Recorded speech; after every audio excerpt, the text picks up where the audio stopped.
Most niggas still fake, trying to watch what they can take. So more money, more problems, yeah, that shit'll never change. But rap, it ain't the same, cause these niggas spittin' lame, or they rap about they chain. So I'm introducing me, I'm a fucking clever bread. And hell no, TZ don't sweat, but you still the MVP. And I'm never gonna forget, cause you made the game for me.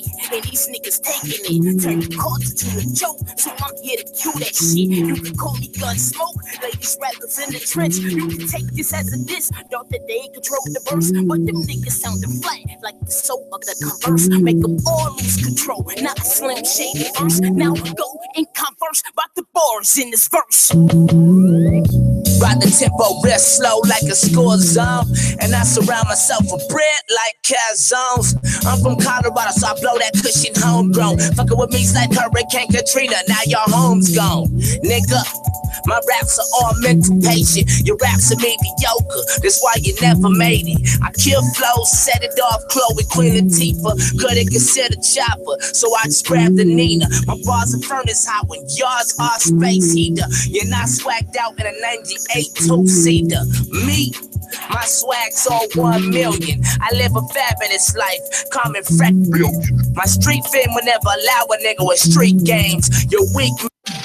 I'm feeling pressed. An artist should be pressed in the booth. AKA Paco. I'm here with Velvet. Different tone, different zone. Vibe with us.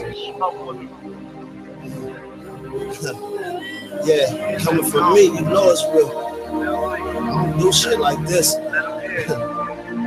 This is for my nation, Declaration of Independence, freedom of speech, freedom from these bitches. They want us done, they don't want to teach us. They acknowledge that to eat on. This is for my nation, Declaration of Independence, freedom of speech, freedom from these leeches. They want us done, they don't want to teach us. They hit the knowledge that to each his own. The same nigga that they used to be, it's the same nigga in office, decisions of the world at his feet. I'm on my pro-black shit, 21 gun salute, big payback shit, yeah. We on the move, it ain't no time for relaxing. And we marching, and we light-skinned, and we dark-skinned, and we Haitian, and we are one, all in this nation. Share Katrina tragedy like I was from New Orleans. Hey, but what happened to Haiti like White Cliff Lake, yeah. They want us dead, they all want black babies. Acting like the new black is too much crazy. Then they put us in the projects like a project. Make us the subject and turn us into suspects. Fuck balance, I'm riding on them offsets. Hope project kid looking for profits. Stop it, I'm at the table like it's dinner time. Who is Uncle Sam to tell blacks how to minimize? Why would I surrender my position? Especially when I represent the nation and the races for my nation. Declaration of Independence, freedom of speech, freedom from these bitches. They want us down, they don't want to teach us. They acknowledge that to each his own. This is for my nation. Declaration of Independence, freedom of speech, freedom from these leeches. They want us down, they don't want to teach us. Hit the knowledge that to each his own. Big up to my political soldiers, disciplined leader, mind frame, Tupac Shakur. Hold a memorial for the shining stars lost their war. The casualties and tragedies and many more. First you gotta learn, shoot, then salute. Learn to decode the signs of a mason. They a game too sophisticated, not basic. This life's a Rubik's Cube, you gotta face it. Different colors and dimensions, black and white coalitions, power tripping on a mission. Chill out, therefore sellouts and bail out. They want us fall back in the hood and just kill out. But we build up and we network. That's too enterprising with our eyes on the network. Yeah, I ain't political, I'm critical. Our previous nation leader was pitiful. Put him on a pedestal and ridicule. I'm on disposal to you, what you need to know. Roll up when you're here, you gon' need to blow. If you ain't on our side, then you need to go. Traitor, hater, stomp on you, alpha beta. My team ready to stand, skin tougher than gator. Assassinate you, snipe you under the radar. Declaration of Independence, freedom of speech, freedom from these bitches. They want us down, they don't want to teach us. They acknowledge that to each his own. This is for my nation. Declaration of Independence, freedom of speech, freedom from these leeches. They want us down, they don't want to teach us. Hit the knowledge that to each his own. Who taught you to hate the texture of your hair? Who taught you to hate the color of your skin? The fucking thing that you see. Welcome back to the Divas Corner Talk Show. It is June the 27th, 2017. You already know that was Paco featuring our own Diva Velvet Janelle Rivers. Hey, I'm trying to get my camera together, y'all. So sorry. Looking the bomb, okay? I got to say, I am loving this look that you are rocking. I was advised to do it. I still love my blonde fur. Everyone know that I like my blonde, but I was advised to do this. So I'm just living in it right now. Well, live in it and live in that natural melody. I'm telling you, holla, sister. Thank you. We don't mind showing love up on the Divas Corner Talk Show. So we got a full house in the building tonight. We got Mrs. Jamaica Conley. For those who don't know Jamaica, she is my Gail. If it was Oprah and Gail, she would be my Gail. So she has been a true support and friend to me for over 16 years. Oh wow. That's a friend. And she also has a blog page that is called, what is it? Fight the Power, the Revolution. Oh, cool. Yes. So she's more into the natural Black essence and beauty and empowerment and strength of our people. I do have another one that's not so natural. We'll have to talk about that. The unbelievable hair hats. Now everybody have all of these natural groups and things like that, but still some of us who wear weave, who like weave. And I like my I would just be all the way on there, even though I'm fighting this battle with this natural. No, it was funny because when I started the group, I was natural too, and I made a little post like it's funny that I'm starting a hair hat group while I'm natural. So let me put my hair hat back on. It's okay, man. In the wintertime, they serve their purpose. Do you understand what I'm saying? Oh, yes. And alrighty, we got Diva Danielle in the building. Let's go ahead and give an introduction to who you are and what it is that you do. Because it's really important. I want you guys to tune into this, please. Okay. Well, I'm a survivor of child abuse and domestic violence. And I started last year an organization called Don't Be Quiet.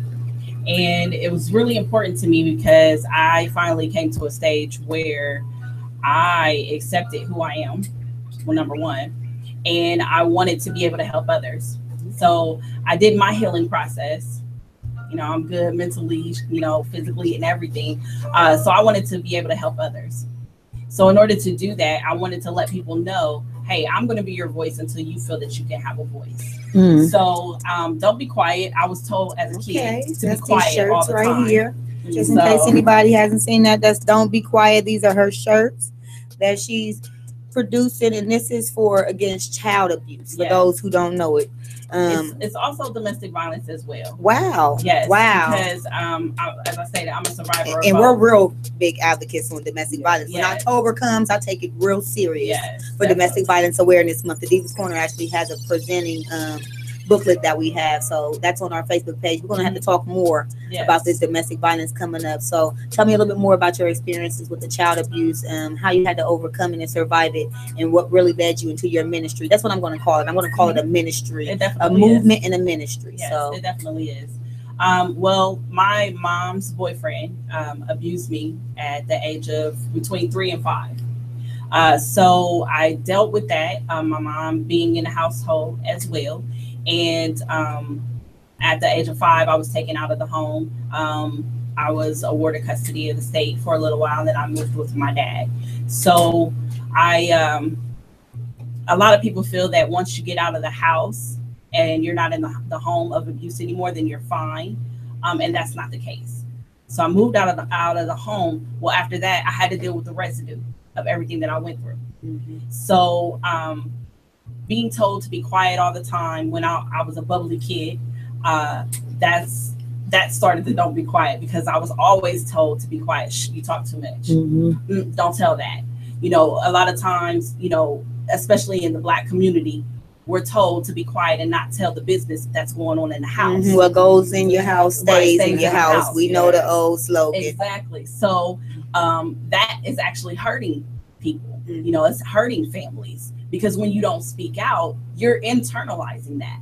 And when you do that, things can eat away at you. it can cause depression, which it did with me. It can cause suicidal thoughts, which it did with me. I attempted suicide twice. And so I'm a survivor of that as well. And, you know, you internalize these things because when you're told to be quiet, well, what else am I going to do? So I internalized it.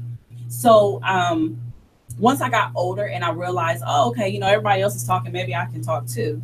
I didn't tell my story. It was just, I was able to, you know, talk about other things, you know, talk period. Because when you're told to be quiet, like I didn't talk at all. Just so when I got out, long periods of time where you were just quiet, and just sit to yourself. Yes. And so people think that, oh, that's the shy kid. No, I was being beaten at home, you know. So I was being beaten to be quiet. So when you get those beatings so often, you learn to be quiet and you shut up. And it's crazy because oftentimes people don't check the backgrounds of the men that you allow to be involved in your families. Exactly. And did your mother know that this abuse was going on? Oh yeah. I mean, she was being abused as well. So it wasn't, you know, he wasn't just doing it to me and it was a secret. No, my mom knew as well. 9 times out of 10, that's what happened. It just stems down like that. Did she ever leave him? Yes. So after I was taken out of the home, they got married a little bit after that. And then they were only married for a year and she got out of the situation. So that was good, you know, but a lot of things, I dealt with a lot of things like, why would she stay? You know, why would you then turn around and marry him after you know what he has done to me? And it's finally written down. That anger and that just resentment. Yes. So I had that for a while, but that was my mom. I still love her. You know, I still wanted to be with her. But at the same time, it was some anger. And actually that anger and resentment really actually happened when I got older. So when I was like a teenager. When you became more aware of everything as a woman yourself, it just became disheartening. Like you can't be, you know what I mean? Not to say it like that, but you can't be this pathetic. Right. You know what I mean? No, well, I know that's exactly exactly right. Domestic violence. It's kind of hard to get away from men that easy. It is. You know? Yeah, we know that. But I didn't know that. Okay. So I'm a survivor of domestic violence as well. So I was in the situation myself as an adult. So I get that. I do now. But I'm saying before I went through the situation, I was 30. I was 30 years old when I went through it. Yeah. Before that, I was a child and I didn't understand it. So all I thought was leave. Like seriously, just get out and go. Do you have a relationship now? We do. So for the last 3.5 years, my mom and I, we have been able to talk on a regular basis because normally we'd be around each other. If I knew when 15 minutes was coming, because it was like that's all we could stand. It's 15 minutes, whether it's in front of each other or on the phone. Just from just anger and just resentment. And it was just and you know what, friend, you know that's a big situation that I always didn't want to carry with me. You know what I mean? I had a recent situation now. It wasn't necessarily child abuse. It is child abuse. It's all kinds of abuse. Right. But my current husband that I'm divorcing is facing charges for my daughter. And I've been open about this, and I've talked about this on the show before. And so right now we're going through this process, and it took some time in between some discrepancies that had been had. But eventually, you know what I mean, she came forth and she was stern. It wasn't until she recently came forth and she was like, no, he did this. This ain't a memory. This ain't no dream. Ain't nothing changing. I ain't lying about this. This is what's going on. And I reported that directly and had that man picked up the same day. Well, I definitely, you know, as you stated, you've already But shared I do this. wonder about stuff like that because I have kids by him. You know what I mean? And like he may call from jail occasionally. I have a 9-month-old child. And I'll make sure that whenever she's around, I don't even want to answer the phone. She knows the number from the jail. I don't even want to answer the phone in front of her to even speak about the kids or anything else. And it's often this feeling that people have that I should hate him and be repulsed. And I am angry with him. He made promises that he broke and vows. And on top of it, me being a survivor of child molestation growing up and child abuse growing up, never wanted these things to happen to my own child. Right, exactly. You know what I mean? So people have this thought process that they want to think for you. Oh, you should never want to speak to him, never want to see him, never allow him to be a part of this. And I'm sitting here thinking to myself, fuck that man. I never want to be with that man, but I can't carry this weight in my heart for one. Right. Right. For 2, these 2 kids don't have a dad. Right. Right. I have 2 sons by him. Now they don't have a dad, and he never will. He took that away from himself. Right. But it doesn't mean that it doesn't hurt, because he took that away from my sons. Right. He took that away from me. So these are just some of the things that you may try to understand what your mom was going through in her mentality, because I often think about things like my daughter's perspective when I move, and just showing her that, support without violating her and everything else involved with it. Well, I will say it's a hard battle. It is. But I will say from the kid's side, because I've experienced it, I will say you did the number one thing that any child will want. Is number one, you believed her.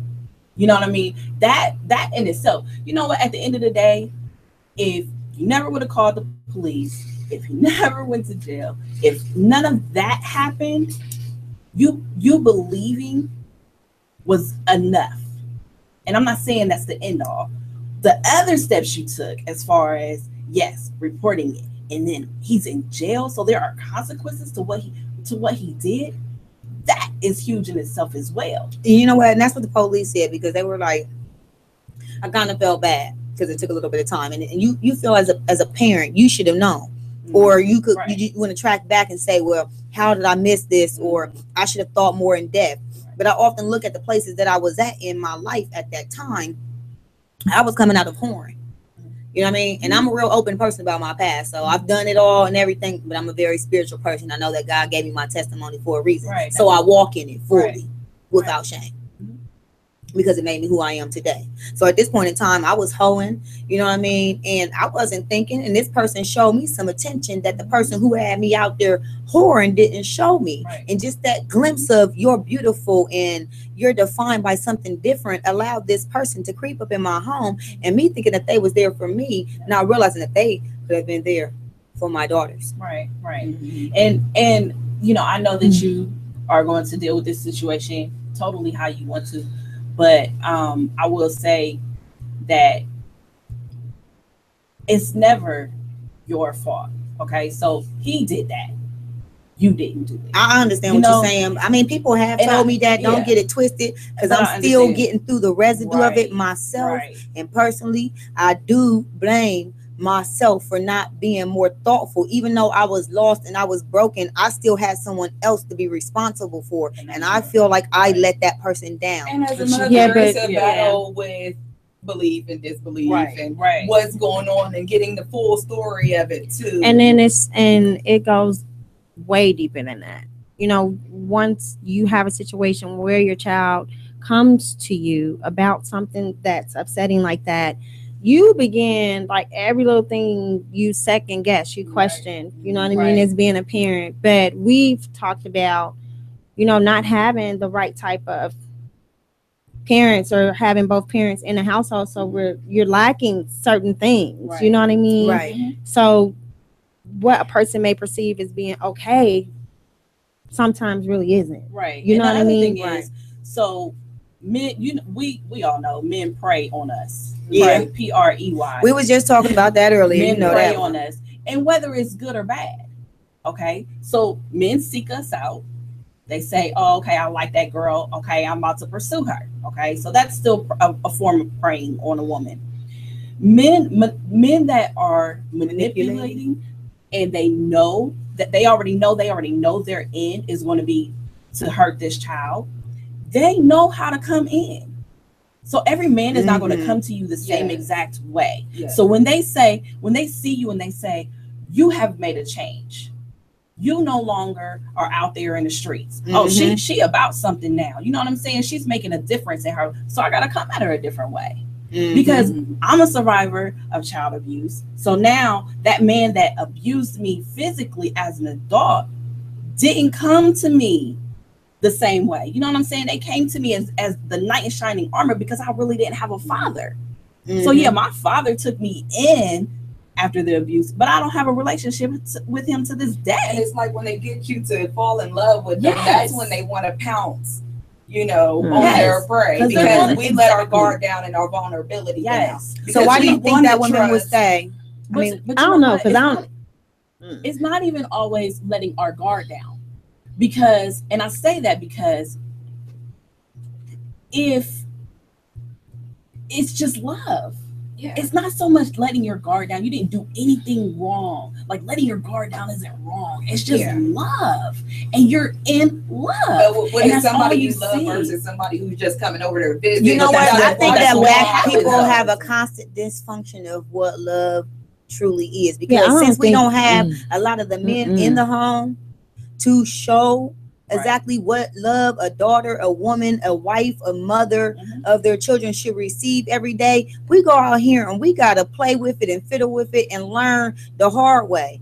And you know what I mean? I hate to say it, but men, you know, I say this like every show and I'm going to keep saying it. If you're not in the home raising your daughters, then what do you expect to be going on? How do you expect for them to know the difference in between a good man and a bad man if all they seen is mommy and mostly broken homes and abusive relationships? Exactly. That doesn't make any sense. I was raised with both my parents. I have both my mother and father, and they're still married to this day. But it didn't stop me from being in a domestic violence relationship. It didn't stop me from certain things, because is that don't. You know, what goes on in the house stays in the house, and don't tell this, and you shouldn't tell, you know, certain things. But I was, and they secluded a lot of things from me. They hid a lot of things from me. So when I did get out into the world, I was naive. So it ain't just about single parenting, you know what I'm saying? Because it is sometimes, and it's between, like with me and you're more open with your kids, and I'm a little bit more secluded, and I want to keep them away from certain exposure, but I don't want them to become you have to do that to a certain extent. You know what I mean? I'm sitting here and I'm listening to everybody, and I'm just being kind of quiet, and I'm taking everything in, because we're hitting on a few different things. You know what I mean? We're talking about child abuse, we're talking about domestic violence, we're talking about parenting, and a lot of that, you know, me being the type of person that I am, I feel like I'm very different, you know what I mean, from everybody else, because I don't talk about my past or, you know, what happened to my family or nothing like that. Not saying that I'm ashamed, but I don't think people really understand. But as I get older, I find out that it's more people that really go through the same thing or have gone through the same thing. I always say it always goes back. It's always bigger than what you really see. You understand what I'm saying? So I'm going to just touch on the domestic violence really quickly.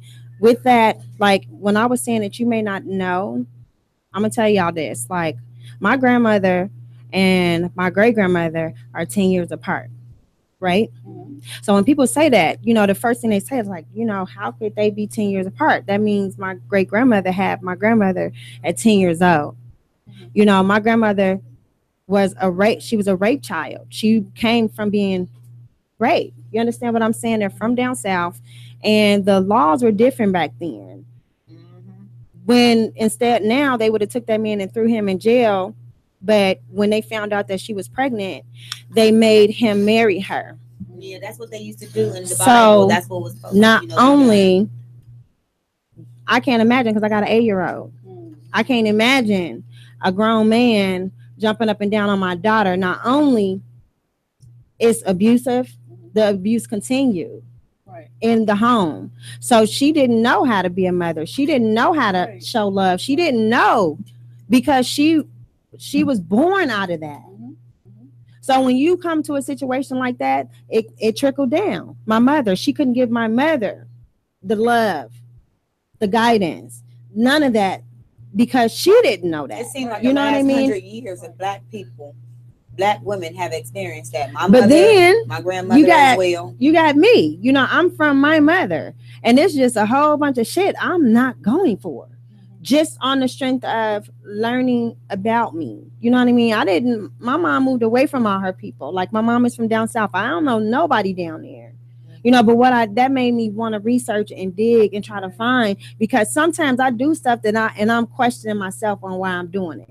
But if you don't know who you are, and you don't know your family tree, and go back to say that you got an attitude like your Aunt Jane, or you know, and it goes on both sides, you know. So it's the point of knowing, how can you be a good parent if you and your people and your bloodline never knew how to be. Well, what I was getting at with the parenting, with the single parents and the both parent household is when it comes to rape and domestic violence, it's not parenting. It's a rapist thing. Yeah, it's an abuser thing, and everybody want to revert and blame the parents. Like, oh, well, where were you at? Where were you at? Well, why did the rapist rape? Right. Why did the abuser beat? Right. It's not the thing about it is what they're saying is 81% of abusers, especially dealing in domestic violence, Jamaica, come from abusive homes. Right. So that's why we have to put parenting in place, because if the dysfunction starts at home, then we have to start the healing at home. We can't deny the fact that these things are going on in the home. And like she said, the whole be quiet. What goes on in my house stays in my house. Some people don't have, you know what I mean, what other people had, both parents or good upbringing. Now, my mother, she wasn't the one to tolerate domestic violence, yet I experienced domestic violence. You know what I mean? And I feel like my domestic violence stemmed for more of a lack of separation and abandonment and wanting to have somebody there who just wasn't there. You know what I mean? So I took the abuse. A lot of people take abuse because they don't want to be alone. A lot of people take abuse because of their finances. People take abuse because of their children. Like, there's many reasons why people take abuse. My thing is you don't realize how much it affects your children either. When I was being abused, it's not like he was beating the shit out of the kids, but then what comes next? The kids. Once the kids, you know what I mean, start getting older and they doing something to irritate that man or anything like that, he might beat the hell out that kid. And what are you going to do? You know what I mean? I've had conversations where I'm like, don't touch my kid like that. I'm calling the police. You know? And I felt like that situation was a really abusive situation that I don't tolerate. And the black community is supposed to be allowed, because that's supposed to be the father, and I'm acting white. I don't give a damn. Don't put your hands on my kid like that. I don't put my hands on my kid like that. I'm real sensitive about people putting their hands on other people's kids. I can discipline your kid, and I don't have to put my hand on your kid. You're going to stand there in that corner. You understand what I'm saying? I hold you up against the wall like they used to do back in the day. I'll put you in the scissors. Who you think you playing with? I will take it back on you real quick, and I don't mind. But beating up kids and stuff like that's just doing. Yeah, that's why I say I feel like I'm so different. The same in their household, so you can't necessarily stem abuse from what's going on in the household. Because some people be like, I'm not gonna be like my dad. You know, I would never hit a woman like my dad. You know what I'm saying? Right. So it is how people perceive things when it comes to abuse. I was that kid. I was that kid. You know what I mean? I would watch. I'm never gonna. No. I watched my dad beat my mom down. When I say down, bloody pulp down. Take a break, go get something to eat, come back, beat her down some more. You know, my mom would look like a monster. She was a monster to us as a kid. So, and he would kidnap her, take him to his mom's house. Like, my other grandma be looking for her, like, so she could heal up. Like, that's how bad it was. That's how bad it was. But from seeing that, I wasn't going. I made a vow to myself. I'll never, ever, ever. I don't care. I was married for over 9 years, and I ain't taking no loss like that. You're not going. If we exposed to it, so we can't do that, because it's progression. But it's progression with that. I mean, unless he just come flat out and just start punching on you. But you got to read that. It's a progression on the way that they're gonna start treating you. You know, so if you let just a slick, oh, shut up, come out, you know what I mean, to a curse, to a shove, then you talking about, well, I don't know why you did it. You didn't see that. And there are signs, because I know, as for my case, my ex was controlling, where he'd be at work and he'd call me and want to talk to me the whole entire shift. You're like, what are you doing? Or accuse you of not being at work. I mean, I've been through some excessive situations, so I ain't even gonna go there, because I've been through some crazy stuff. Like, what are you talking about? You think, oh, this is cute. Oh, he really liked me. He really liked me. Oh, he just want to talk, you know. And then it was like, hold up, like, you at work? Like, you do customer service. That's like, are you really at work? Right. Are you really at work? But I knew you was at work, but still it was like, what?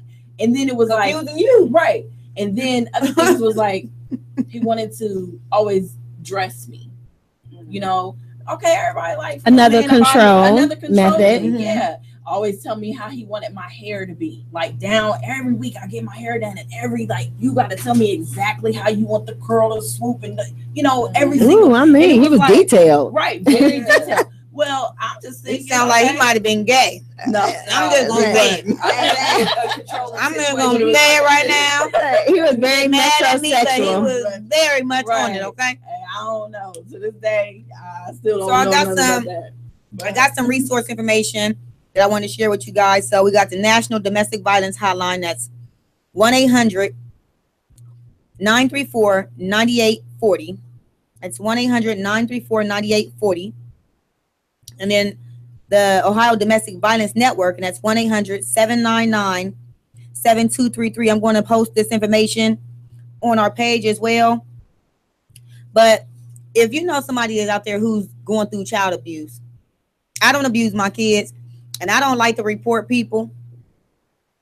I understand we got the black situation where it's what goes on in our house stays in our house, but you can't just sit around and watch somebody's child being abused and watch some little girl or boy being beaten to death. You can't just be quiet about that. So it's not just physical abuse. It could be emotional abuse. If you know somebody who is up there emotionally abusing somebody, I was just talking about this the other day ago. When a kid is just to their limit and you just arguing and going back and forth to beat this child emotionally, you're weak. Mm-hmm. I heard a person say, "You're weak." That's terrible. How can you beat some little child down who already feels beat up emotionally? Right. To me, that's a bully. And you know what my thing is the adults' response is, well, my feelings were hurt when they said this. You are the adult. Right. Let me be frank with this. If you ain't doing something right for your children to tell you that they don't like you and they don't hate you, then you ain't a good parent to me. I'm going straight with the Tyler Perry method on it. You heard when Medea said it, and I'm going to say it again. You know what I mean? Mm-hmm. If your kids like everything about you all the time and nothing's never wrong and they don't never hate you, you ain't doing something right, because they not supposed to. You're not supposed to be letting them do anything and everything that they want to do. Right. That don't mean you got to abuse your kids. Right. You know what I mean? So the whole being quiet, I'm for it. No, don't be quiet. Don't be quiet when you know somebody is getting the hell beat out of them. Say something to the person. Look, man, you beating the hell out that kid, and if you keep doing that, I'm gonna have to call the law enforcement. You need to let that child go right now. Now, I would say this. I wanted to. Back in the day, shit, there should have been a lot of moms in jail. Shit, my mom was one of the. My mom was one of the moms and everything. Yeah, I mean. It's in. I mean, but think about it. We still the generation grew up from the extension cords and all of that was still the crack and heroin babies, and they still out here was turning out, and now their kids is still turning out. So now you got a whole bunch of people that you done beat the hell out of. You done desensitized all these damn people. Now you running around wondering why the hell they up on World Star Hip Hop every other day, fighting alongside with their kids. Just they don't so give you a know, damn with sticks, with bricks, with knives. I whip my guns. kids. You got these. I don't got no problem with my kids. I mean, it got to be something. You ain't never seen them out there, baby. You have to be mad at me. But I talk to my kids. It's different. I talk to them. Like, it ain't just, I'm just right out just whipping them. Like, you got to do it a couple of times before it really just make me whip you. That's like the last thing I'm going to do. You know what I mean? Like, but if it comes down to the choice, good and the bad, right? So when you just choose to do something bad, like, you just. Well, that's a different story of actually taking out your frustrations. There's things that you can do to take out your frustrations. If you're frustrated with your kids, I mean, there's sometimes my kids do things that are so bad that at that moment in time, I'm so angry I can't whoop them. Oh no, I've been there. I'm so angry right now. I can't even whoop you. Yep, I've been there. Your ass, are you going to the hospital? I'm going to jail, and outside of that, so I can't even whoop you right now.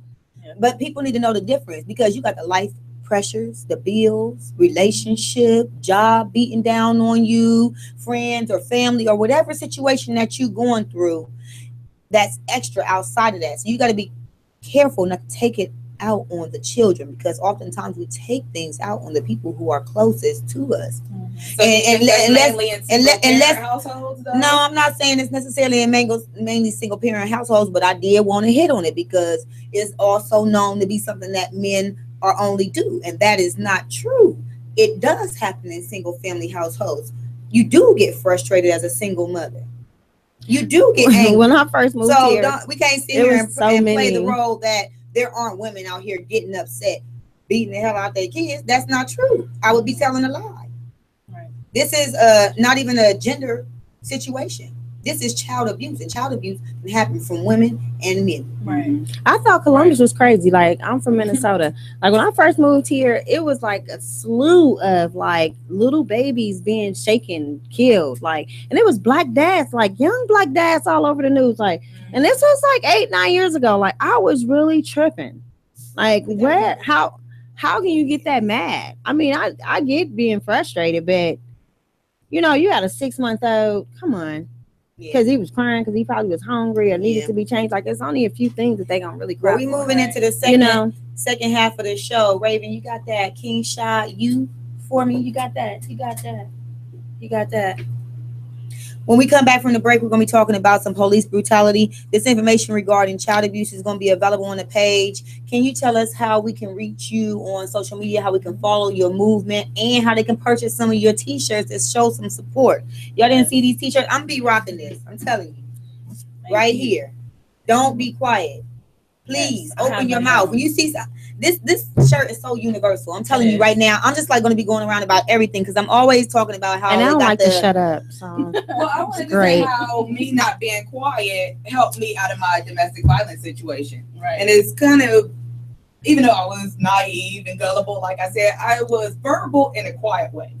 So one of the ways I met Rashida, I knocked on the door like, excuse me, this guy is beating me. So if you see the porch light on, call the police. I went to my next neighbor, and that's where they knew and was aware what was going on. I didn't let him know. And she knows how hard it was for me to get away from him, even though I was trying to get away from him, but to keep being verbal, to call the domestic hotlines, to be able to go to the shelters, to build a support system. You have to let somebody know. Right. It's hard to step out of love. And this guy, he was spiritual. He went to Ohio State. He was in the army, an anesthesiologist, and all kind of stuff. So people are like, girl, you stupid. What's wrong with you? He did, but they don't know what's really going on. Yeah. But if you become verbal, it'll help build your support system. And this was like years ago. Yeah. This was over 15 years ago. So we can laugh about it now. But let me tell you how I caught this dude. That's why I gotta tell you how I caught the dude, okay? So we next door. I live next door to him. So she told me, she said, you know, this dude is beating me. If you see the porch light on anything, you know, make sure you call the police. Man, I'm sitting in my apartment. We lived in the shore north, no lie. And I hear like he just threw her down some stairs. I hopped out my front door, went right on over there. I was like, bang, bang, bang, bang, bang, bang. Hey, I hear you in there. Put your hands on her. I'm calling the police right now. I was calling police. I'm trying to tell you, this dude tried to get out the house. He tried to run out the house. I followed him. I ran around the back. I said, you ain't going nowhere. You ain't going nowhere. He ran off and took off through these houses. The police paddy wagon pulled up. I got into the police paddy wagon. You understand? I knew where that cousin lived. I went right to that. He broke his leg.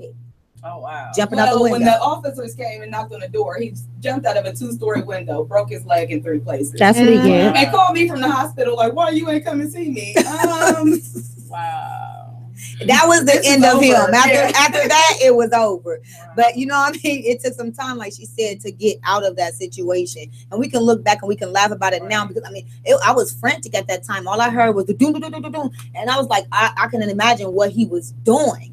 You know what I mean? And I was going from the front to the back. At that point in time, I didn't think about even my own safety. This man could have came out the house and charged me, fought me. I was just determined. I was like, I hear you. I was like, just so you know, and even back then I knew the law. I was aware that the call did not have to come from her for domestic violence. Right. I was aware that a neighbor could call, and if the report was valid, that man could be arrested. And I had that man arrested for domestic violence. Wow. Yes, I did. Awesome. So she came back years later and she saved my life. But we gonna talk about that on another time. That's awesome. And I tell people to have start having an escape plan, because that's what I had.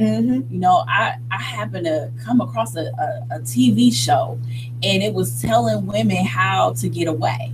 And so I had put my keys inside of my panties one day. And I was like, man, this is going to be the day. This is going to be the day. And he started going at it. And we fought and fought and fought. And when I finally got out of the house, I'm sorry, let me go back. I put a bag inside of my trunk where the tire was. I had a little bag, like if I had to get away, at least I got one outfit, whatever, you know. Right. I put it in the trunk where my tire was, so he would never see it. And I knew, like, if I need to get out quick, this is my escape. You know, I had a charger in there, you know, just to make sure if I got out, that I'd be able to call somebody, or whatever. So yeah, when I got out, like those little bitty things just added up, and it was about 3 weeks from the time I put the bag in my trunk until that happened. Yeah, you know, because I knew it was building up. So yes, so women or men, because there are men that are in domestic violence situations as well. Let's not forget about them men. That's right. So men or women, when you know that you're in a situation, like, make an escape plan. Talk to a friend. Talk to an authority member. You know, I'm a part of an organization. It's called Court Appointed Special Advocates. It's called CASA. CASA helped me when I was going through my situation. I had to. Yeah, they helped me when I was in child abuse and taken out of the home. So that's definitely somebody you want to reach out to with your child. Okay. So what we do is we go into the courts with the child. So we're there. We meet, and from the time you could get into custody until the time, you know, we place you into a great home. Wow. That is our goal. I definitely think that men should be more verbal with their domestic violence as well. So you know, like, and you know what, there is some intervention programs. Go ahead. I just feel like men have kind of ashamed about speaking out about it, because their friends will laugh at them, like, you can't overpower this woman, but they don't want to actually hit a woman or hurt a woman, and some women take advantage of that. Right. And I've seen monsters built out of that. Some true woman beaters after them situations. And it's messed up. Yeah. Well, if you're out there and you're listening to the show, give us a phone call in 614-781-0754. Have a chat with your girl Danielle. Ask her about her movement, Don't Be Quiet, and about the child abuse that she survived. And we do have some information for the Batterers Intervention Program. So if you are an abuser out there and you really do want to get help, and you don't want to be a part of this lifestyle and a part of this systematic this generational curse that you've carried along inside of you, then please get some help. We want you to go to the Afrocentric Personal Development Shop, and you can reach them at 614-253-4448. Again, that is the Afrocentric Personal Development Shop. It's a batterers intervention program that they have there, and also a place called Crossroads and Southeast. So this information is going to be posted on the Divas Corner Talk Show page. We're going to go into break with King Shad U. And when we come back, we're going to talk about the police brutality cases that's been going on. Recently, a Seattle woman was fatally shot. She was pregnant with her 5th child inside of her home. The police say the phone call allegedly came through for a burglary. However, this woman had mental issues and another person dead. Police say they have fear for their lives. So let's talk about this more when we come back.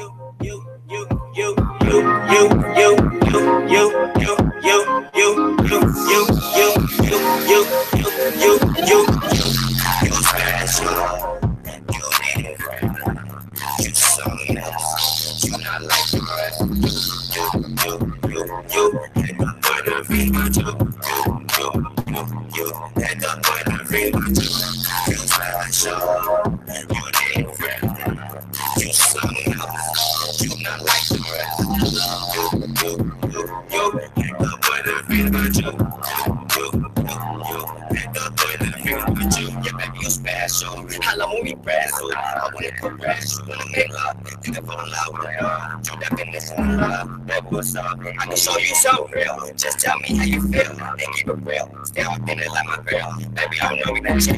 Pop it like a pill. Shorty, you know the real. Always stay by your side. I will never ever lie. Baby, you know that I'm right. Bonnie and Clyde. Shorty is my brother die. The doctor's part. Keep it in me with heart. I don't even know where to start. Over the end. We started off as friends. Now we ain't never gonna end. Baby, this wasn't planned. All I know is I'm your man. All I know is I'm your man. Cause baby, you special. Yeah, baby, you different. You something else. Yeah, baby, you special. Yeah, baby, you different. You something else. You not like the rest. Yeah. Whoa, yeah. You special. You different. You something else. You not like the rest. You had the boy that fever too. You had the boy that fever too. You special. You different. You something else. You not like the rest. You had the boy that fever too. Calling me all of my phone. Literally, I was just writing this song. I don't have no time for the Joneses. Can you please lower your tone? Cause I'm not promised next morning. But you always can rock to my songs. I swear to God, I'm really tired of bitches. Sick and tired of keeping peace with them niggas. And you was my weird. Shit got real vivid. Lucky I stepped my bed. I was out here gunning, yeah, you was the witness. Now kill me if I'm bluffing. No, I know how you come. And love was a drug, and like substance abuse. I wanna build you. Yes, I love is cruel. Just keep going like Georgia. And I love how you do it. You just find that true love. I'll introduce you to my honest, that is not usual. And whatever approve, I'll go by a ring and I'll ballot out to you. Make our last names mutual. Cause you something else, like you rise. I swear you the best. Yeah. You special, you different. You something else. You not like the rest. You had the boy that fever too. You had the boy that fever too. You special, you different. You something else. You not like the rest.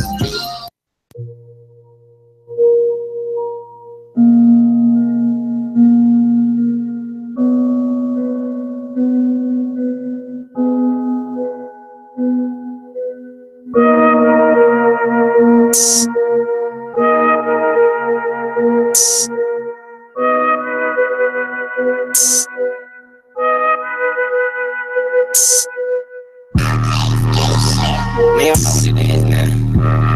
I thought I was gonna stop. Where's the power never million dollars? Hey, fuck niggas, they be snoozing, they be snoozing. And fuck bitches, they be choosing, they be choosing. I'm a winner, you a loser, why you losing? I'm a winner, you a loser, why you losing? Fuck niggas, they be snoozing, they be snoozing. Fuck bitches, they be choosing, they be choosing. I'm a winner, you a loser, why you losing? I'm a winner, you a loser, why you losing? Goofy niggas, all they do is hate. I'm from Columbus, where niggas a lie right to your face. I got some fans, my nigga, I got a fan base. She said she love me, but I'm like, that's what they all say. Like Jada Fool, you gon' see me on that one way. I'm trying to make it, my nigga, it's only one way. You see me eating, only got space for one plate. I see you feeding, boy, you gotta get away. Hey. Money stacking up right to the ceiling. These niggas hating cause I'm trying to get it. Gotta go hard, but don't take me for granted. Switch up on me, but I bet you regret it. Only want me cause you see where I'm heading. Double XL magazine, take the head in. Hey, yeah. I still remember them old days. I was young, trying to get away. I was brave for them better days. Started rapping and I changed my ways. That's when I seen that I changed the phase. Became alone, everyone moved away. Ever since then I've been getting cake. Ever since then I've been getting cake. They be snoozing, they be snoozing. And fuck bitches, they be choosing, they be choosing. I'm a winner, you a loser, why you losing? I'm a winner, you a loser, why you losing? Fuck niggas, they be snoozing, they be snoozing. And fuck bitches, they be choosing, they be choosing. I'm a winner, you a loser, why you losing? I'm a winner, you a loser, why you losing? Y'all niggas sleep, yeah, all y'all niggas be snoring. Don't talk to me, cause all y'all niggas boring. I make it rain, yeah, I know you see it boring. By 21, I'ma be worth a fortune. I've been eating ever since I've been recording. You hate on me, but honestly, you ain't important. I cut them off, yeah, niggas, they got extorted. I'm done talking, that's the end of my story. Yeah. Fuck niggas, they be snoozing, they be snoozing. And fuck bitches, they be choosing, they be choosing. I'm a winner, you a loser, why you losing? I'm a winner, you a loser, why you losing? Fuck niggas, they be snoozing, they be snoozing. And fuck bitches, they be choosing, they be choosing. I'm a winner, you a loser, why you losing? I'm a winner, you a loser, why you losing? Welcome back to the Divas Corner Talk Show. This is June the 27th, 2017. We have been discussing child abuse, domestic violence, and we are going into the second half of the show where we are talking about police brutality. So we've got a few people who are going to be talking about that tonight. Me, Velvet, and Jamaica, most indefinitely. There was a recent event with a Seattle woman. She was pregnant with her 5th child. And police say she confronted the officers with a knife in her home, where allegedly they were responding to a burglary call. And this woman was shot to death in front of her children. And this is alarming for me because, as you know, recently I discovered that I'm pregnant and I have a lot of children and I'm a mother. A lot of us are mothers in here. So this is just really alarming. I was looking at a lot of the cases. So far this year, it's been 475 deaths in 2017. And the Washington Post actually posts the name and races and locations. To clarify, not to cut you off, 475 that are killed by police. By police, yes. By police. Yes. Shootings. These are police shootings. Shot and killed. Alone. Shot and killed by police. Even if they weren't killed by the shooting, they were killed in some method, which I find awful funny because I didn't find Jerron Thomas's name on the list. And if anyone has heard about Jerron Thomas, he was a Columbus native, and he was killed over here off the North Linden area. Yeah. And he called in for a schizophrenic report, said that he was hearing voices and he thought that he was going to be shot and killed. And here, come to find out, exactly what he's telling them that he thought and feared is exactly what happened to him upon his call for assistance. So we're looking at 475 total deaths by police shootings so far this year. And we're wondering constantly, why are people getting away from this? Last year, it was 963 fatal force police deaths in 2016. Recently, Charlene Lyle, she's 30 years old, and they claim she was armed with a knife. Mental illness did play a role in a quarter of these incidences. So 25% of these cases were known mental illnesses. Other ones, they don't know, can't determine if the person was mentally ill. They might not have a history to go off of for that individual. So these are people who have mental illness problems and the police are killing them. And it's not the first time we've seen something like that. I mean, we saw a man tased for having a stroke and in his vehicle. Let's not forget about those, because when we got so much going on and the mass media wants to portray certain things that divide our attention to, you kind of get lost and you forget all these things that's been going on, like somebody being tased who's, having a stroke or having a convulsions. Well, it's going to continue to happen because they're going to continue to get away with it. So as long as they're able to not suffer any consequences, even when they go on administrative leave, it'd be like paid administrative leave. Yeah, they still get paid and everything. Yeah, and it's kind of alarming. No consequences. Now the way I feel is like they use excuses. Oh, somebody had a can of pop, or a wallet, or a knife. Well, the biggest excuse is what that they fear for their lives. Yeah. But the thing is how what we were reading earlier. We were watching a video from the movement. And so they were instructing and speaking about why they continue to get away with it. And this is what they said. They said, typically, police officers receive broad public support from even people of color. So jurors weigh in favor of the police's testimony. Also, in 2016, 3 in 4 Americans said they had a great deal of respect for law enforcement. 80% whites, 67% of non-whites respect police. So officers on trial have gotten off scot-free. That's what's going on right now. By demonstrating that they have fear for their own lives in the split-second moment that they decide to use lethal force. And this comes from what they're saying are a 1985 SCOTUS decision from Tennessee versus Garner that held that police cannot use deadly force to prevent the escape of a subject unless the officer believes or fears the suspect might kill or seriously hurt them or another person. There's also another standard, and that leaves a lot of leeway when you think about it. But then I thought that they were trained to, work through these type of situations to where, okay, yes, they fear for their life is in danger, but then they go through all this training to deal with these type of situations. So I just look back at, are they really being trained well to really protect life versus taking life? I think that some of them have, because of the media, demoralized the Black race. And they do fear us. They're not lying when they say they fear us. I think they do fear us. But I don't think that they have fear right in that moment at that time. I think they're taking advantage of what they know we can become, because at this point in time, it doesn't even matter who you are. I mean, we had an officer who was shot just, on the 19th? Yeah, by another officer. By another officer, if I'm correct. Hold on, let me find that. A white officer shot a Black officer. I remember. St. Louis, off-duty Black cop shot by a white colleague on June the 21st.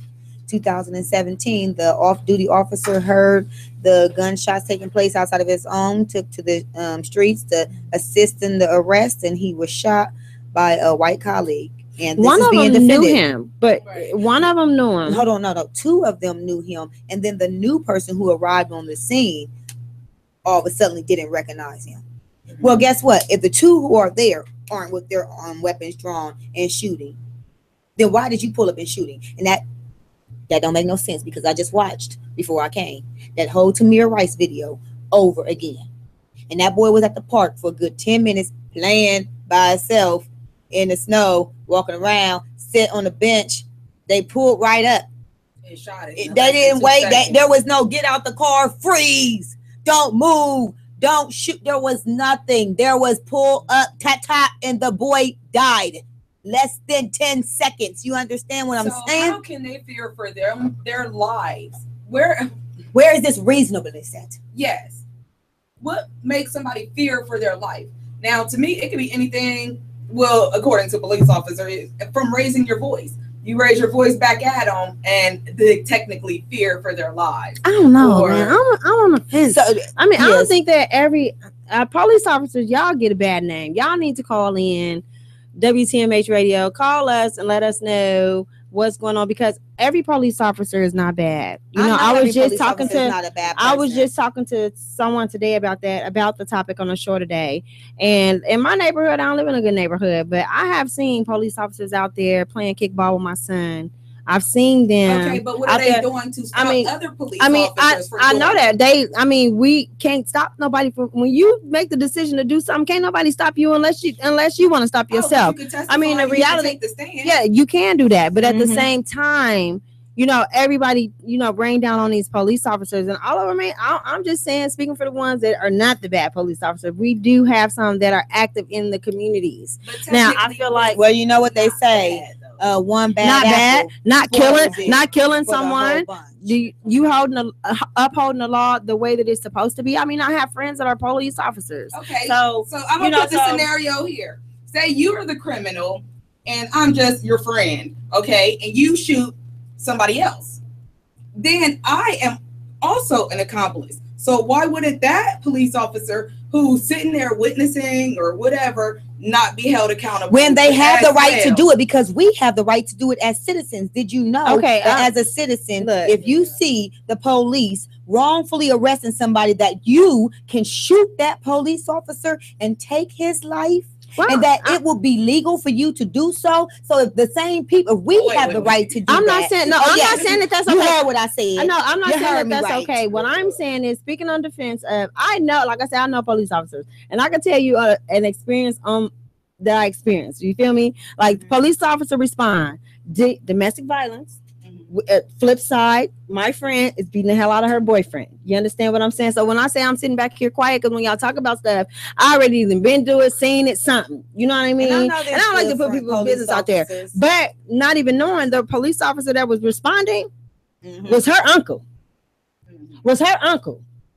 And he took her ass to jail. You want to know why? Because right is right and wrong is wrong. Now, I'm not saying every African-American, every police officer is going to do that. And she has a bachelor's. She has a bachelor's in criminal justice, but she just can't let the hood. Right. That's what I'm saying. Like, so at the end of the day, it's right. What's right is right. If you uphold those laws and you get sworn in, people take that sense of power for the wrong reasons. You understand what I'm saying? So that's what we're saying when it comes down to those people taking their sense of power and using their biases in the workplace to take the lives of innocent people. It's wrong. I mean, that's wrong. A problem. This isn't an attack on the police. This isn't about knowing that there are good police officer friends. I have good police officer friends as well. I just don't want them to all just get it right. They come in right. I don't want y'all to think that we dogging y'all because we love y'all. No, I mean, I was out there yesterday in my neighborhood. There was a young girl. I went to the store. It was early in the morning. It was 6 o'clock in the morning. Young white girl. They said she came up missing, early 20s. I didn't wait for the police. I'm a community advocate. I was running around that neighborhood searching for that girl with different various other women. We were inboxing the information to sex trafficking. We didn't know what was going on. And I ended up pulling up over there, and I know the police officers in my neighborhood. We talk. We have good rapport with each other. You know what I mean? So I don't have the issues. I do uphold the law, and I don't have these issues. And this isn't a personal attack on them. So I pulled up and I went to the corner store. I asked the corner store people, did they see this girl? Did they have any footage, anything like that? And they seen me. And then I pulled down there and I stopped until I talked to the local prostitutes and the local crackheads. And I seen them go by the first time or whatever the case may be, but it didn't stop me from doing my job. I have a license. I have insurance. I'm equipped to do this. This is what I'm educated for. And I'm going to get out here and find some information out and pass it along to the police because that's who I will be communicating it with. And so they saw me out there and they saw me talking to, the local neighborhood, and they pulled up. And as soon as they pulled up, the people, oh, no, she's not doing anything. She's just talking to us. They hadn't realized that I had rapport with the officers. They were just coming to talk to me. So I got out, I sat out there, and I talked to the officers for a good 15, 20 minutes, just relating the information to them and letting them know what was going on. And I got them on it. Then we went around there. Me and the police. Like I said, this isn't a personal attack on them. This is about what's right and wrong on wrong. And the problem is we have people who are like Tony Jr., who was just convicted of Sergeant Stephen Smith's death. May he rest in peace, because I met him in person. So I know that he was a good man. And this isn't personal, but at the end of the day, we have a situation where the black man is automatically guilty. Yes. You know what I mean? I don't know the details of the whole trial, of the whole shooting. I'm just saying in correlation to the recent situations with Philando Castile, who had a license to carry a gun, who was murdered and killed in a car. Who wasn't okay, I don't really want to, me personally, not talk to Rashida about this. I don't want to talk about that because I knew him. So when people get to talking about that, like I went to school with this man. His family is tore up about it. Minnesota. His family is tore up about it. People are blasting all this stuff all over Facebook. Like, that's disrespecting him. I mean, it is. It's if you're saying that everybody is so trying to protect. See, that's what I'm saying. Like, it gets personal for me. When nobody want to see their relative getting gunned down. It's a level of respect when it comes to that. You know what I mean? And I'm blasting Facebook for that. I feel like y'all wrong for doing that. You know what I mean? Like, let these people grieve.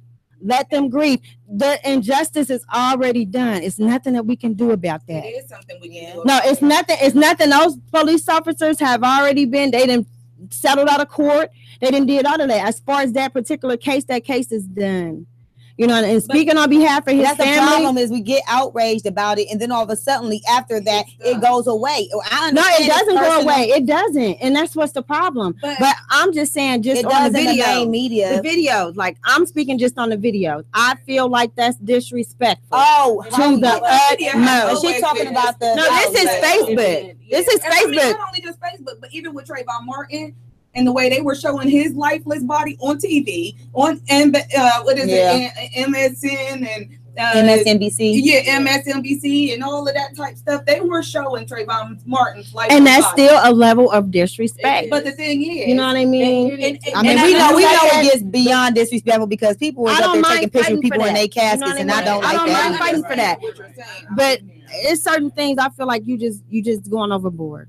It's okay to sit and have conferences. It's okay to rally up with your community. Right. It's okay to do those things, but don't be that the only reason why. You understand what I'm saying? We're going to have to talk about him, but we're going to have to bring awareness. And I understand Rashida has a brother who died from police brutality. And I was talking to her on the way here because that's when I really know that the killing was real. Now, I knew that they had beat up people and rough them up, but I didn't know that the killing was actually real. And at the point in time when my brother was killed, there was no publicity. There was no police cameras. There weren't the cell phones that we have like we have now. It was there were versus mine. And I'm going to tell you right now today, my brother ain't swallowed no 8 ball of dope. They choked it down his damn throat. You understand me? Can't nobody swallow an 8 ball of dope. Have you seen an 8 ball of dope? And that's where awareness has to come in at. It's because it's our word versus theirs. And I read his investigative report. Do you think that they spoke anything at first? No, they waited until they asses got some attorney. I was sitting there 19, 20 years old trying to read through an investigative report, trying to put it together and piece together what I knew was wrong. Well, we thought we saw a white substance around his mouth. Well, if you thought that you saw a white substance around his mouth, the moment that you put him into your custody, you were responsible for him. So if that was what you alleged, you should have called it in immediately. The fact that you didn't and my brother died on that gurney lets me know that you failed to do your job. Ohio also has a conviction where it's 51% versus 49% on negligent law cases. And at this point in time, his death would have fell into what they would have considered a negligent law case. It was the police's word against his. I can tell you he had never done such a thing in life. The boy was fresh 18. Now, I want to go back to the statistic that you had where, like, the jury more leans toward because, like you were saying, more people, it's not all cops are bad. And this is how they feel about it. And I mean, I'm not saying they're all murderers, but if you're turning the blind eye. They're trying to kill, though. They're trying to kill. Turning the blind eye. And you're not then like, you may hey, as man, well be. You might know as well what? be the killer too. Exactly. You because can't guess say, what? hey man, don't do it or stop or anything. Like I said, if we're committing a crime, I'm going to be the accomplice. Right. So that person should be held as an accomplice too, especially if he's not speaking up, he's not testifying, he's not going on in anything. Mm-hmm. But there's a thing that the police got, and it's called the blue code. Right. Now I heard you telling me about that. Now I wanted to print it, but I didn't get a chance years to. and years ago, so I might be a little rusty on it. But in a nutshell, the blue code is pretty much if you see me kill somebody, you can't say anything. Not only am I going to go for you, but the whole police department, the whole police department is going to. That's how come you don't see them testifying against one another or saying anything against one another. Of course, the police is going to tell you that, oh, that's a myth because they don't want you to know that that's where it goes. And they have loopholes with the I fear for my life. Right. The reasonableness, and that goes into what we were talking about, the last part of it, as far as the standards on what's considered reasonable use of lethal force. So this came about in the Graham versus Connor, where it becomes objectively reasonable. So it's a loophole that doesn't allow a jury to convict under that rule of law for the simple fact that they have that reasonable use of lethal force. So even if a grand jury thought that they were, a jury of 12, the Supreme Court law does not allow for that officer to be convicted. And a lot of times we're wondering why they keep walking out of the courts. That's why, because the rules, it's too broad, reasonably use of force. I mean, who's to consider what is reasonable and what is not reasonable dealing with every single specific case? And that's a lot of times. I actually want to go back to what you said about the videos. I think the community felt that if we started taking our cell phones out and we started recording these things, stop. That they would stop. That also came about with the whole dash cam. Right. Okay, so the police officers were getting the dash cams to basically really help the community to show no, these officers are doing, they are upholding the law. We're going to show you that they are via these and we're going to monitor their behavior. We're going to monitor them. Well, the problem with that is when they started getting off so much, it don't matter no more. It doesn't. So I agree with you that it is very sensitive to have all these videos out here. But I will say, I believe that in the beginning it was used, and it became so wide because we felt that it would make a difference. Right. And systematically, once the shit started hitting the fan, what did they do?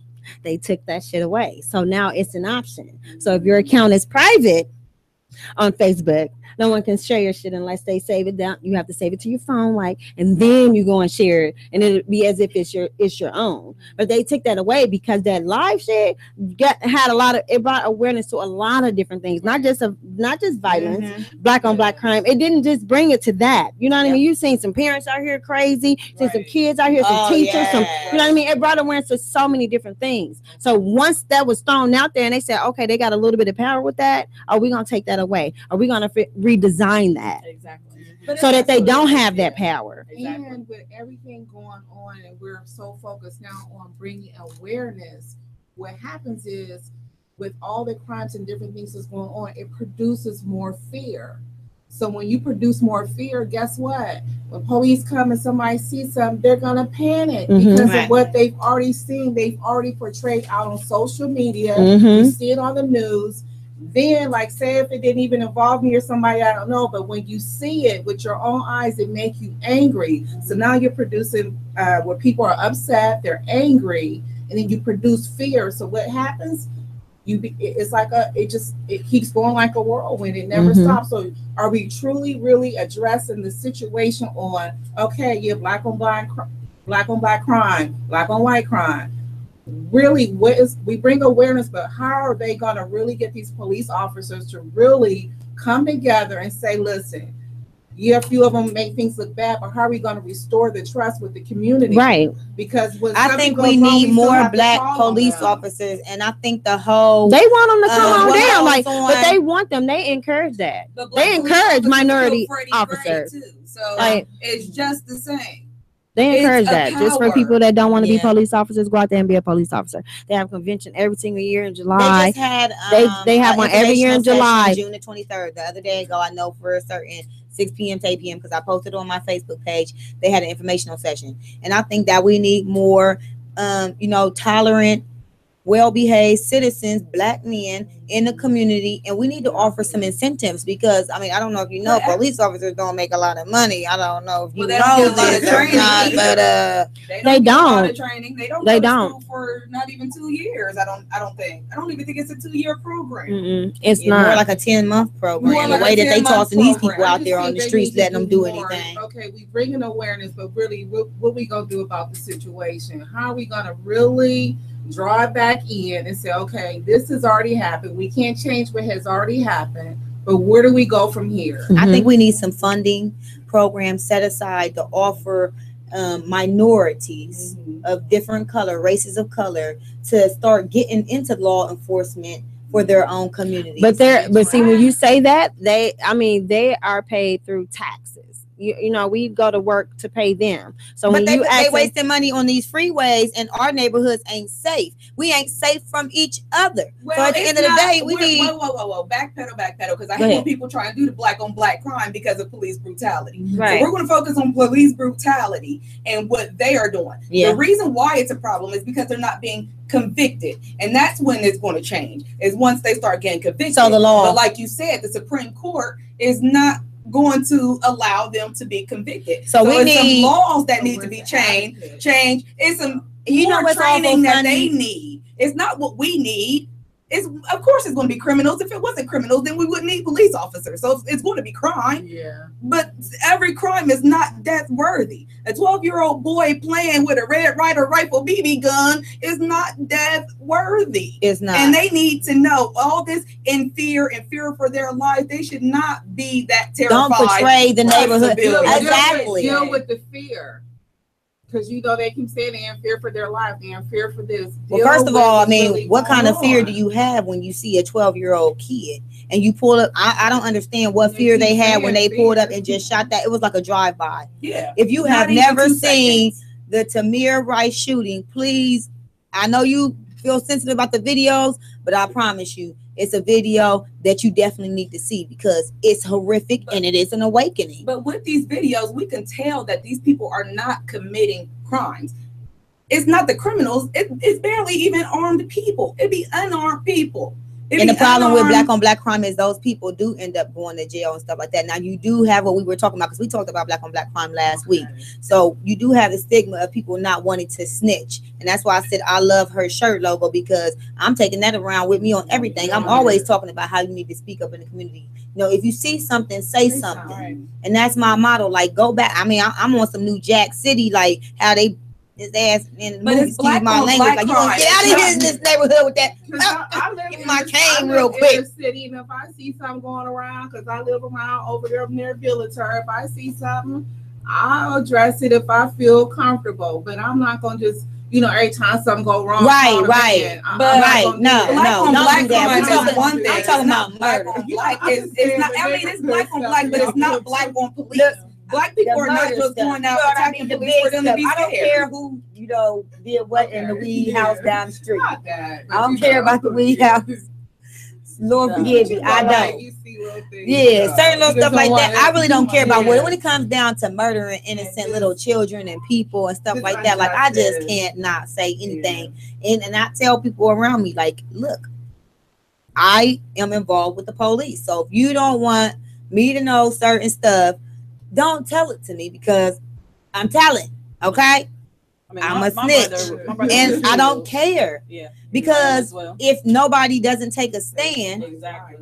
So yeah, I'm taking a stand. I don't want to know about it. I don't want to hear about it. About black on black crime now? No, we're talking about. I'm trying to refute back to black on black crime when we're talking about police brutality. No, we're talking about the police brutality, not black on black crime. So now what I'm saying is, black on black crime is one issue. It's not black on police. We're not attacking the police for them to fear us. If we attacking each other, what does that have to do with the police fearing us? You know, that does not have anything to do with why they fear us and why they keep getting let off and why they just keep consistently doing it year after year after year. What is it, 475? 475 this year, 968. How many? Come on now. Let me see numbers. 963 from fatal force last year. And how many was convicted?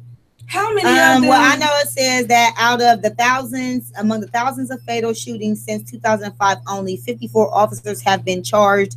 Most have been acquitted from typically receiving the broad support that we talked about. So even though out of those thousands and thousands of numbers dating back within the last 10 to 12 years, only 54 were legally charged with something. And this is across the country. So this is. And I got a statistic too. I got one where it says police officers are indicted in fewer than 1% of killings. Yeah.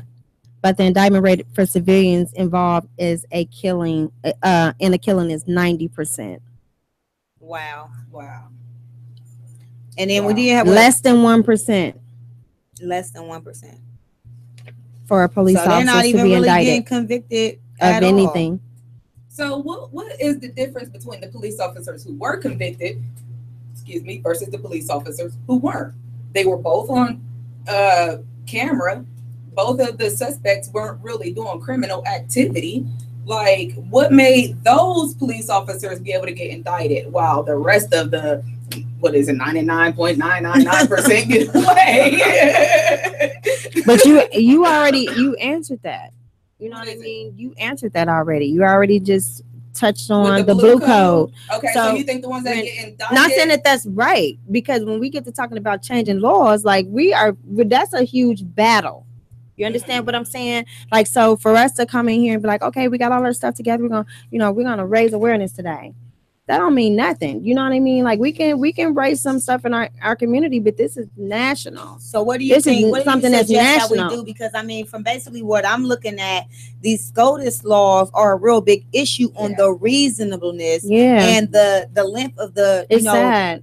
Lethal force. So are we saying we need to draft up some motions, get them over to the White House and the Supreme Court, changing those legislative SCOTUSes from 1985 and 1989. Don't send it to the White House. Because we're not winning nothing going straight to the White House. So He don't want us. He don't care about us. Hold on, we gonna call him out on it then if that's the case, because he up here talking about hey, I'm for you. I want to talk to the Black Caucus and all of that. Well, honey, the Black Caucus is all around you, and we all have voices that reach out in depth. Our local, our local governor, our mayors. That's why I'm always big on election time. Don't just elect or vote every 4 years. It's very, very important to vote every single time the polls are open. So I'm thinking if we need to do something with that, because going in for the meetings and stuff like that, and seeing what's going on in the city. We have to know who is in office, because when we have you just think about the Senate. You have all these different, even locally in the city council that's here, there are things that are passed that we have no idea about a lot of times because we're not aware. So I tell people, go out and vote. Look at all the people that are on the campaign and make a solid decision on who if at the end of the day, you did something wrong, quote unquote, would you want this person representing you? I mean, it could be Ohio, because normally when it does come around, once one state gets the ball rolling, those other states can kind of fall in line. So I think what we're doing right now, this dialogue conversation and what Velvet is talking about, us really following up on this language, this legal language, it's important. People to walk away from a life in prison that is well deserved. I mean, I was looking at the shooting with the two innocent people. I mean, the two people in Cleveland who had the they ran off and they shot the car up, all them shots, and they were unarmed and they killed them. Overkill. And those two police officers went to jail for, I believe, manslaughter. 2 of them were convicted for manslaughter. The 3 of them were let go out of that case. But when you look at the extensiveness of shooting someone like that, or for instance, shooting 20-something shots in the case of Henry Green, where they said he shot off, but then he was shot at 20 different times. I mean, at this point in time, it's just you shooting. Right. Yeah. Right. Tamir Rice, he dropped like a fly. It was less than 10 seconds. But so when we're looking at that reasonableness, really even doing criminal activity. And another thing that they always have is resisting arrest. Half of the time, they don't even have an underlying arrest for you to be resisting in the first place. Like, a lot of them be like, well, what are you arresting me for? Shut up, get on the ground. Like, aren't you I mean, that happened to me too, because like, I went through a situation where I was arrested and I did nothing wrong, and I was taken to jail for child endangerment. I was just trying to get away from my abuser, and she knows all about that situation. So I had ended that marriage, and I had ended the marriage a couple months prior to. But it's not like now even help is dangerous. You're trying to get help. There's people that got killed. What was it? After a car accident, knocked on a neighbor's door. When the police came, they just automatically shot. People who are trying to get help. Your friend, he was getting help for his schizophrenia or whatever mental disorder that he was going through, and it's crazy because I had a situation happen a few months back, and somebody was over at my house. They had called me out the blue, asked if they could come and just rest. I said, yeah, sure, come and rest. I was at work, told my family, let them in, come rest. They were fine. I got off of work. I went in. I was talking to him for about a good 5 minutes. Next thing you know, this guy, I go upstairs and he starts losing it. Come to find out, he was smoking K2. What is that? Like fake synthetic weed. Oh, look at you over there. Like, I don't know what that is. I was just having a moment. He was smoking this synthetic weed. He snapped. Now, I called the police upon this happening. This man jumps out of a 2-story bedroom from my daughter's bedroom window, breaks his leg, which is kind of crazy. Share story, right? And then he takes off down the street, and I guess he starts like hitting someone's car. And then after that, he breaks into somebody's house. So I'm sitting at home, and last month I get this subpoena, and it's for this guy for breaking in the house. No mention of the phone call, no mention of the overdose, no mention of the K2. Prosecutor's calling me for me to come to court on a burglary charge because he heard some man when he allegedly broke in his house. And I'm saying to myself, you do know that this man had overdosed. you do know that this initial phone call for this overdose took place at my house. This overdose and mental illness, regardless, combined together with that situation. Yet this man is facing prison time and burglary charges. And it's like he wasn't, first of all, he lacked the mens rea, if you want to be technical. He lacked the motive. He never had motive to break into someone's house to steal anything. He lost his mind. So how can you charge this man with something like that? But had it been a white person, they would have had their Narcan cans out. Is my thing about it. But all of a sudden, it's a black man. I cussed the prosecutor out. I cussed that lady. I said, you need to dismiss this case. Is what you need to do, ma'am. And you need to get off my line. This is the situation. And he was having an overdose. I didn't condone it. It was very scary. And I survived it, and I got, tried to get help. But it's like, I called the police and he left, and then here you charge him for something. But you knew that the phone call stemmed from my original call for drug abuse. Yet they didn't put any of that together. Yet you thought to subpoena me. Well, guess what? When he ran up the street, I wasn't up the street with him. So how would I have known what he did up the street? Right. So what were you subpoenaing me for? If it wasn't for the incidents that took place at my home where he lost it mentally, and it should have been a drug abuse case, is what it should have been. That's crazy. Not a burglary charges, because I know they still get drug abuse charges. Epidemic is hitting. Oh, the heroin epidemic is hitting, but that's what I'm saying. But I don't hear them getting drug abuse charges like they did with crack. No, forget drug abuse charges. Burglary, honey. They charged him with burglary. He is probably going to be heading to prison for burglary. I don't know if I helped him or not. I just told the prosecutor you fucking shit. You know me. But can the police help? Yes. I told her the truth. Can they hurt? Yes. Like, yeah, of course. That's what they're supposed to do. You're supposed to come and help people. You're supposed to do that. You're supposed to protect and serve. All of this extra stuff, you need extra. I don't know if it's psychology classes or what is that? No, cultural studies. You have humanities. Like humanities classes. They are trained. They are trained. And the reason why I can say that is because if you look at the white people that they go to, they do them well. They take care of them. White people be cussing and everything. They have out guns on them. They have knives out on them. So no, I can't go with they're not trained. They are trained. It's who they choose to use that training on. And so they're in fear of their life when they come to the black woman or the black man. Black children. Or let me not even say to the any other color than white. Yeah. But they choose to use their training. How many times have we seen white men go in the back of the cruiser, maybe handcuffed?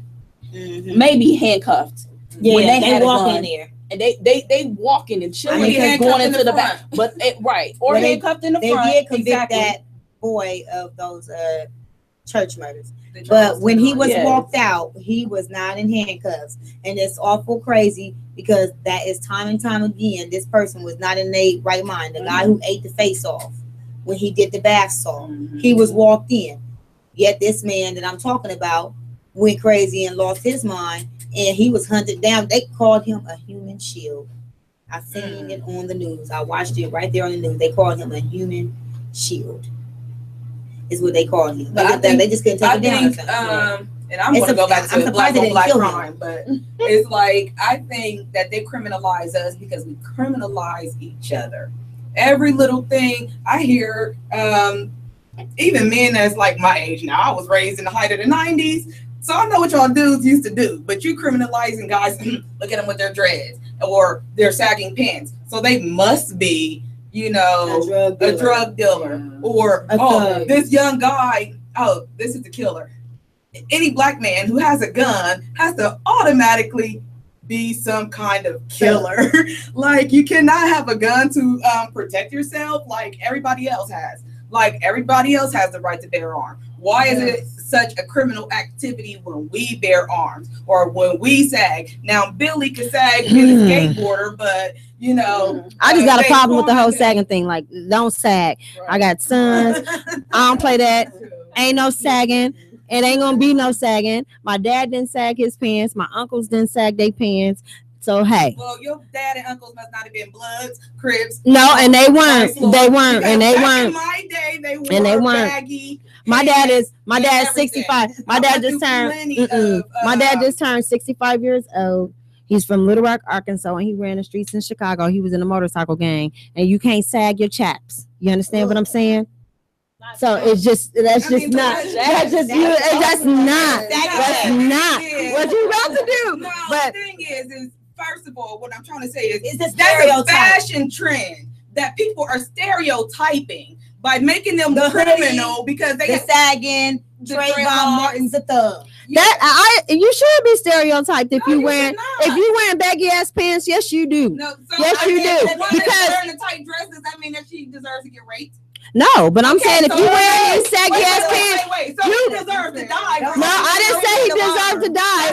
I don't think he deserves to die. But my whole thing is this: you should be stereotyped if you hanging your fucking pants down at the middle of your fucking leg. You can't. You trying to run for the police and you can't even fucking run because you're walking like a penguin.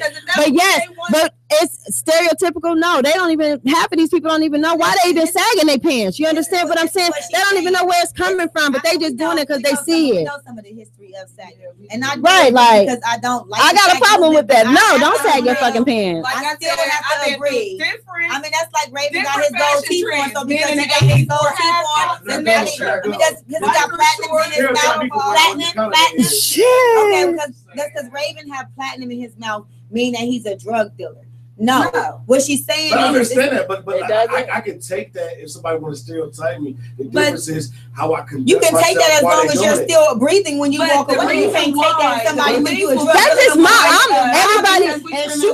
but everybody can have their own opinion. That's just my own opinion. If you don't agree with it or you don't agree with it, I still have my opinion, but I'm gonna listen to yours just as well. You understand what I'm saying? No, okay, it's been trends. Everybody goes through dress trends. Of how now it went from sagging pants to skinny jeans. You never know what you're going to get. They sagging the skinny jeans. Well, they I don't know. And it ain't really to me. It ain't really a trend. That's something that's been going around. That's been going on for years. So it just translated out of the prison into the media. It just went from there. Skateboarder sagging and somebody from the hood. It's the same thing. You're still gonna. I don't care if you're the white boy Jimmy Bob over there on the farm and you sagging your pants. You shouldn't be. That goes for everybody. Their stereotypical role. It goes.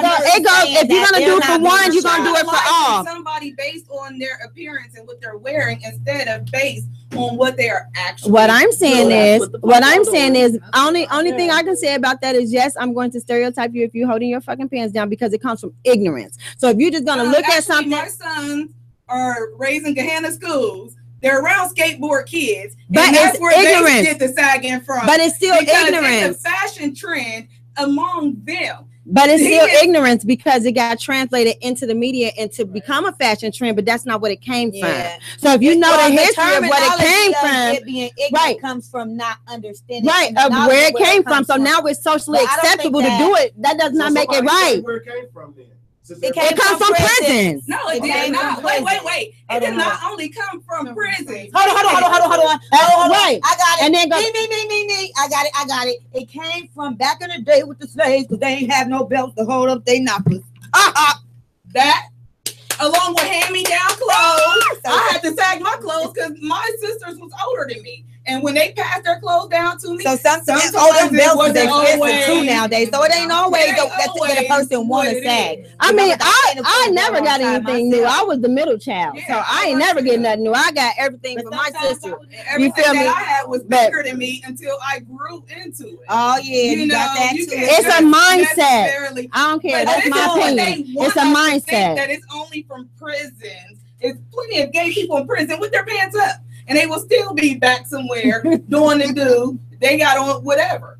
You know, it's not, I think that the moral of it is, it's not even about the value of it. It's about the simple fact that they stereotype them to the point where behind their job, their biases intervene with their ability to see where they were wrong at. And they stereotype those people and they killed those people and they didn't deserve to die. Nobody deserves to die. So I do before agree their time. With the method. You understand what I'm saying? I don't care if it's a white officer, black person. Nobody does. Nobody does, because every life matter, not just Black lives matter. Every life matter. You understand what I'm saying? So when we get to talking about stuff, like, we have to be realistic at the end of the day. Yes, that's my brother. I'm gonna be mad about that. But you know, what about Jimmy? Like I said, what about the little boy on the cornfield? Like, certain things don't even get put out there. We get stuff put out, right? But we get stuff put out here to make us angry, to draw this out. You understand what I'm saying? They're not putting on here that we got all the judge who shared that on their page, the 27-year-old judge, African American woman. First African American woman being her age becoming a judge. We're not sharing that, but we're sharing Philando Castile being gunned down. Like, that's what my Fight the Power, the revolution. We need to uplift, exposing those judges and those good deeds. So if you go to Fight the Power, the revolution, you can see it's from dancing. It's from. We need more of that. We as a culture draw on the negative. You understand what I'm saying? We draw on the negative instead of shining light on what. Right. So you're saying that you really don't think there is so much of many issues. It's really the media and the negative connotation that we have of our own selves that gives us that portrayal. And because it's not being fed off of, there is a lot of positivity in the Black community. That it is out there. And I'm that pretty being sure said, all of us got something in here that we can relate to. With that being and said, that's what it boils down to. Hold on. I want to swing it on over here to Miss Angie, because she got a good program that I want her to tell us about before we close. Because since we're talking about shining some positivity and light in the community, let's spread some wealth and some knowledge right now. Go ahead and hit us on up. Some knowledge here, and we want to let our light shine bright in our communities, and we want to advocate for our people. You know, we have to keep bringing awareness, and we have to keep, reaching everybody. So I'm so grateful to be here today with you ladies, and for you guys being a voice for our community. My name is Angela Tyler. I'm coming to everybody on behalf of Watch My Design. I am a personal stylist. I'm a personal consultant. I love to dress. I love to look nice. One day you might see me with my hair down in here, or it might be natural one day. I love to switch it up. Okay. So not only am I a personal stylist and a personal consultant, I recently ventured with these two other ladies into credit and coaching business, where we help meet with people, we educate you, we give seminars on how to rebuild your credit, how to restore your credit, and we are actually partnered with a program called Financial Education Services. And what they do is we link you up, you go on in the privacy of your own home, you log in onto my website, you sign up, and what they do is they actually, you're able to see your credit report within probably 20 minutes from all 3 credit bureaus. And what we have is credit attorneys that actually draft the letters. They mail them out to you. You sign them, and you mail them to the credit bureau. I need your help because I'm trying to buy a house. And this can help you. Hold on. This can help you with your student loans. It doesn't delete your student loans, but it can get it off your credit so that you can be able to get that house or get that car if it's bearing you down. Get you into a repayment plan or forbearance to, instead of being in default. A lot of times those things just carry us on and they haunt us to death. So I thought this was real important for the sister to come out and go ahead and share with us. Tell us how we can reach you. You can reach me at 614-348-6971. If I'm not available, leave a voicemail. I'll call you back, and one of my partners will. How can they follow you on social media and follow your movement? I'm on social media under Angela Denise Tyler on Facebook. You can go directly to my website. It's www.my.fes.net// however you want to put it. Tyler, the number 2. That takes you directly to my website where you can send me a message.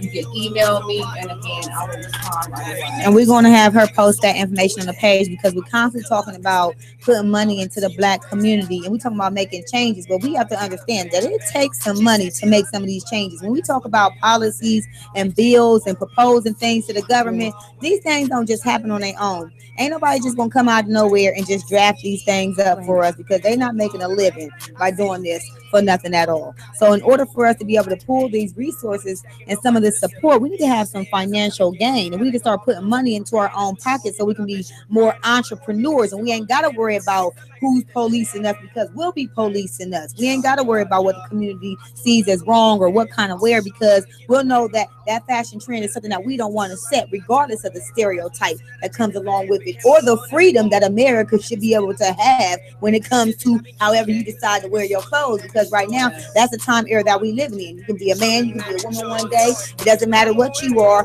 or what you decide to do. It doesn't give someone the right to take your life. But at the same point in time, we want to reinvent those values. You're always talking about reinventing and showing us how to go forth and come out of that in a positive way. So I'm not going to disagree about the pants sagging thing. I mean, there's so many rumors behind it, but I know that the trends do change, and I'm one to understand that those trends change. So right, and I just think that it's going to die out like every other right, thing. and I think that, like I said, culturally, including me, like we gravitate towards the negative. You know what I mean? There's so many better things. It's easier to do, you know, to smile than to frown. You understand what I'm saying? To produce hate, it takes too much energy. Yeah. So tell us, you said this is a membership program. It's a membership program. For instance, if you're looking to restore your credit, it's $188 down. It's $89 a month. But the packet also includes, you get identity protection. Wow. You get will, trust, and the power of attorney. You get credit restoration. You get debt zero. So they help you do your will and trust. I mean, this is like getting everything done. Access to an attorney, and they walk you through all this. And my you God. have access to all this is included. I see travel on here. Travel, you can shop online, you'll get a discount. So all these wow. I think it's like 1, 2, 3, 4, 5. I see LifeLock. I got some LifeLock discounts on prescription, and especially coming in with what we got on with Donald Trump and the healthcare system, you could definitely use a discount card. $89 a month, and you're not locked in. What we try to tell our members is try the program. Say you might have a few things on your credit. It might only take you 3 months. It might take somebody else 6 or 9 months, but we're actually getting this stuff deleted off your credit report without having to do bankruptcy. You have to do bankruptcy. And then you can get it'll take up your credit rating as well. And there's videos out on YouTube where people are testifying about how their credit report has gone up 130 points in 30 or 60 days. Do you do counseling classes? Like, would you be willing to like schedule if we were able to get a group of women together and do like an informational session? We got to get with that. Okay. Also, we'll go to church. We'll come wherever you want us to come.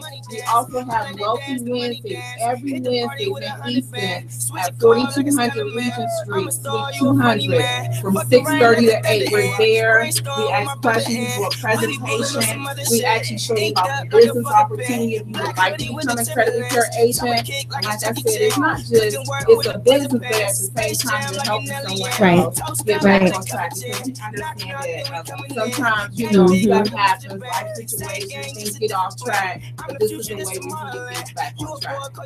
And then spiritually closing up, I did want to leave you guys with Deuteronomy 28:64, because I do want to remind the African American race that we are God's chosen people. And so you have to understand that everything we are going through has been written. And I know it seems hopeless when we talk about these things, like Devil was saying. It seems like we just talk about it and then it just dies down. And you know what I mean? People are tired. Parents are tired. They're tired of hearing about it. They're tired of seeing their son's body all over the TV or their children in these conditions. And the truth is we need to be tired enough to get on our knees and repent.